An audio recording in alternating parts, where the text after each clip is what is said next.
There is a multitude of things that an individual can do to distract themselves from the monotony of the weekly routine we often find ourselves in. There comes a time when the screaming children, the uninteresting work functions, and the angry, dissatisfied customers begin to grind away at your sanity. It's important to relieve the mind of our designated cycles, and we all have different ways of finding our respite. For me, traversing the terrains of a foreign land was my escape. There are only a few things in life I enjoy more than strapping on a pair of hiking boots and setting off into the wilderness with nothing but my thoughts to keep me company. I'm a bit of a curmudgeon, to be perfectly honest. I don't really care much for people in a general sense. So, of course, I work as a desk clerk at a major financial institution in New York City. One of the absolute worst jobs you can have with a personality like mine. Needless to say, these trips are very much a necessity for me. The isolation provides perfect sanctuary for much-needed self-reflection and decompression. That brings us to the reason I'm typing this post for the wandering eyes of the internet from my rather uncomfortable hospital bed. A couple of weeks ago, I had reached my threshold. Whenever I find myself daydreaming about bludgeoning an unsatisfied client with a broom handle, that's my cue. You need to fix this right now. Yeah? Here's your fix. I arranged to take off 2 weeks at the beginning of the month, which my boss wasn't too happy with, considering the short notice. But I'm one of the best employees he's got. I may not enjoy my job, but I am exceptionally proficient at it. I ended up getting my way. I've been to many locations during my travels. Puerto Rico, the Bahamas, the Virgin Islands, Uruguay, and even took a few excursions into the Rockies. However, I'm ashamed to admit that up until recently, I'd never been to Europe. I've read countless online articles about the many introverted tourist attractions that the continent has to offer. After hours of skimming through article after article, I decided on the Castleberg summit in the Vosges Mountains, located near the French and German border. The place was once the site of a fierce battle during World War II. A battalion of Allied soldiers from the 141st Infantry were trapped in these mountains, completely surrounded by the Nazis. They were eventually rescued by a combat team from the 442nd Regiment, which was mostly made up of Japanese-American soldiers.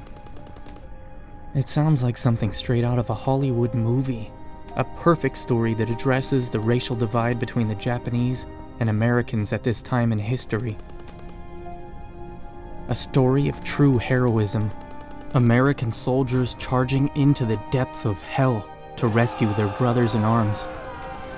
I can almost see the stoic faces of uniformed officers saluting as those musical horns sound in the distance.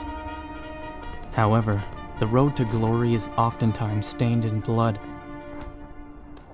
People don't like to talk or even think about the wails of agony after a grenade explosion sends limbs flying into the air, or a field medic holding in a private's intestines as he screams for his mom, or seeing a body get torn apart by rapid MG-42 fire. In 1944, the Vosges Mountains may as well have been the ninth circle of hell. My lengthy plane ride to France and hotel stay were about as boring as you'd imagine, so I'll spare you the details. Before long, I had rented some hiking gear, parked my rental car at a resort parking lot, and was making my way up a snow-ridden embankment. My previous endeavors had been mostly under the punishing Caribbean sun, whereas this time around, it would be under an overcast sky in the dead heart of winter's embrace. Winter here can be extremely harsh from what I've heard. But Mother Nature was being merciful at that moment. Besides, I'm from Jersey. It'll take more than a little snow to deter me. I hiked for hours through the snow-covered countryside. The peaceful surroundings made it seem like I had entered one of those scenic wallpapers you see on computer screens or postcards. I listened to the light breeze pass through the surrounding trees as flakes of snow blew off the branches into the winter air, and the melody of unseen birds sang in the distance. After a while, I noticed a nearby tree line. Through the trees, I could see there was nothing but a gray-tinted sky, meaning that beyond the tree line was likely a slope that dropped off. I made my way through the trees, and sure enough, I discovered that my prediction was correct. The slope overlooked a magnificent valley. The landscape seemed to stretch on for miles. An endless continuum of white dunes and frost-covered trees. It was truly a breathtaking sight, one that puts anything I've seen in my previous travels to shame. As I took in the scene, a euphoric feeling washed over me. I realized that this is what I came here for. The sweet solitude of the mountains, far away from the stress of the never-ending numbers and the non-stop complaints, far from the expectations, failed romances, and estranged family. Here, in this frozen tundra, I felt like I was truly free. Should I have broken both my legs from a nasty fall and be swallowed whole by the cold earth? Well, maybe that wouldn't have been so bad. At least I would have died a free man, doing something I loved. A dignified end to an otherwise meaningless existence. I gave a quick look at the numbers on my digital watch. If I headed back now, I'd reach my rental just before nightfall. I gave one last glance at the picturesque valley and then turned to make my way back. I had a good day's hike. Tomorrow, I'd find my respite elsewhere. As I made my descent towards the trail, a dreadful feeling began to stir within, and I felt a heaviness permeate the air as the wind began to pick up its pace. Making my way back through the cluster of trees to get to the trail should have been a simple task. As an experienced hiker, I know I can do a pretty decent job of retracing my steps. However, my surroundings were not in any way familiar to me. I was 100% sure that I had headed back the same way I came from. The trees now lined the trail perfectly, whereas before, I could have sworn they were as sporadic as nature intended. At first, I dismissed this oddity as a lapse in memory. However, my uncertainty turned into cold despair after about 30 minutes went by and the trees did not change their formation.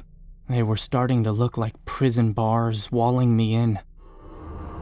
As a man of reason, I reassured myself that I was letting paranoia get the best of me.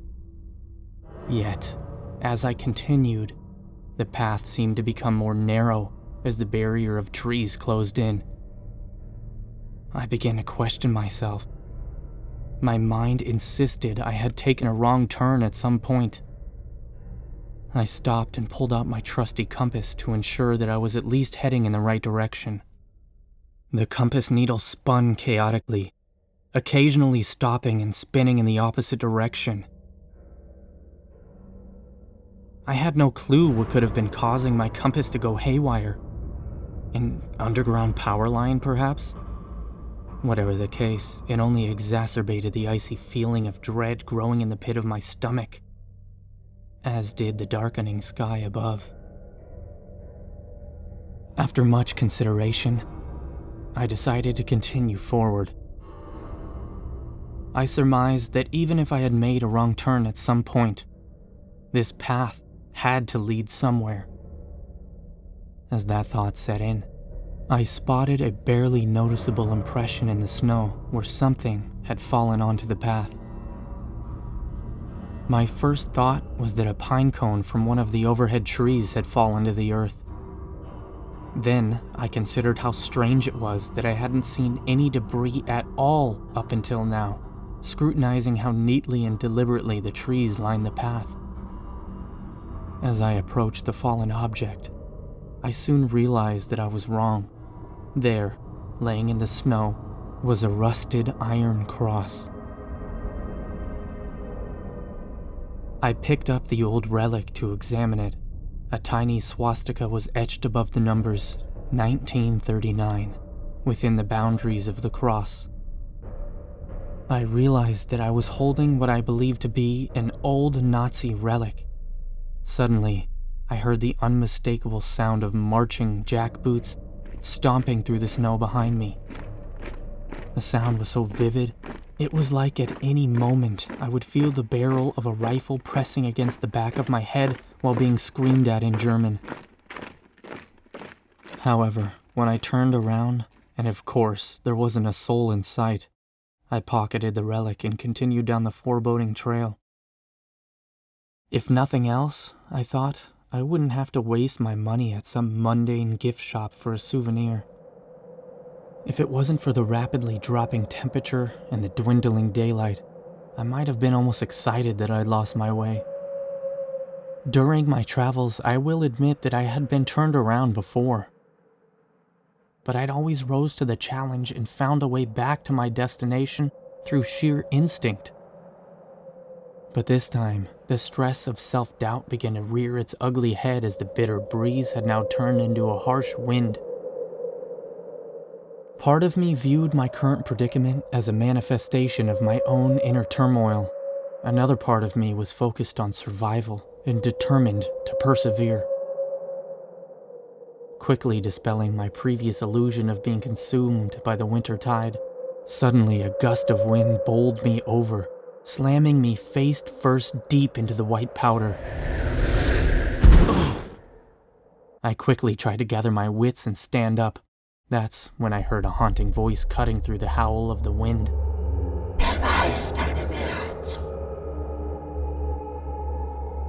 It was far too audible to be just another delusion. I rolled onto my back to see if I could spot the origin of the voice. My eyes were met with a battalion of featureless silhouettes hidden by a layer of thick wind. What the fuck? Seeing these still figures froze my insides as my mind was consumed by pure panic and terror. The lingering twilight was now replaced by suffocating darkness. It was impossible to see anything.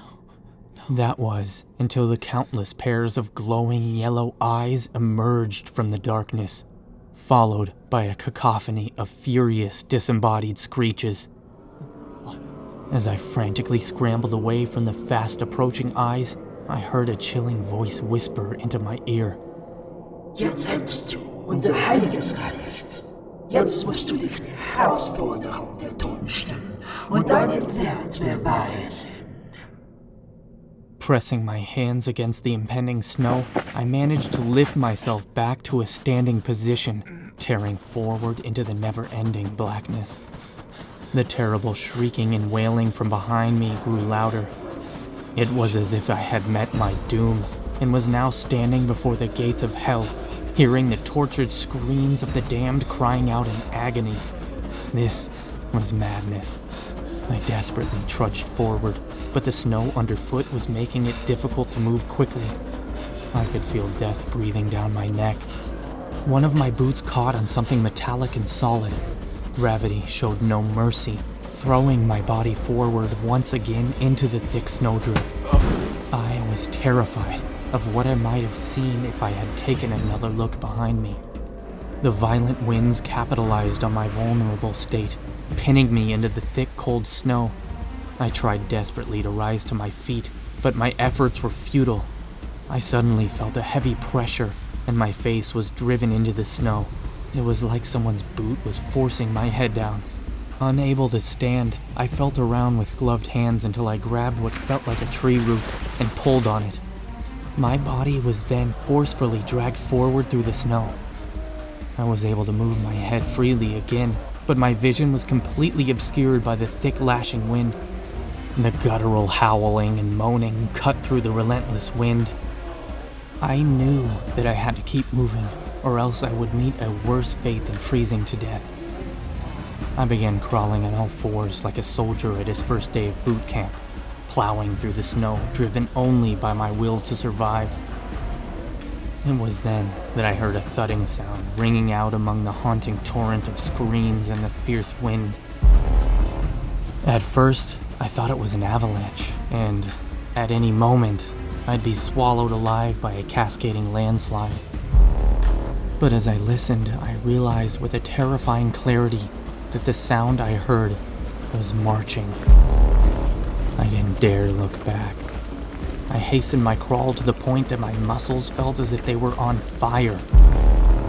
The only thing that kept me going was pure adrenaline. Just when I thought that my body would completely give out and I would meet my gruesome end at the hands of whatever was making those nightmarish wails, my head slammed into something hard and metallic. I reached up to grab at whatever prevented me from moving forward, my hands wrapping around its metal frame with relative ease. I forced myself to my knees, using the foreign object as an anchor. I raised my head to see the rusted bars of a massive, wrought iron gate. Pulling myself up to my feet, still barely able to see anything as the wind continued to violently thrash around me, I slowly made my way to the edge of the ancient gate, using its iron bars to stay upright. I eventually reached the edge of the gate and saw that it was mounted to a giant stone wall. This wall appeared to be just as aged and withered as the iron gate. Through the blinding gust, I could see several splits and cracks webbing across its surface. On the verge of collapsing from exhaustion, I continued down the perimeter of the wall until I found an opening just big enough for me to squeeze through. The wind had completely drowned out the hellish wailing and shrieking behind me at this point. I charged through the opening and leapt onto the snow-covered ground. All at once, the relentless winds and the torrent of screams suddenly ceased. But I was far too fatigued to feel any kind of relief. I remained face down in the snow for an undetermined amount of time. Every single muscle in my arms and legs felt like they wanted to evacuate my body in protest. I remembered thinking to myself, my face, I need to cover my face. I summoned my very last ounce of strength to lift up my head so I could pull up my scarf to have something between my bare skin and the cold ground. As soon as the scarf covered my eyes, I instantly fell limp. My body had shut down completely, and I fell into a deep sleep.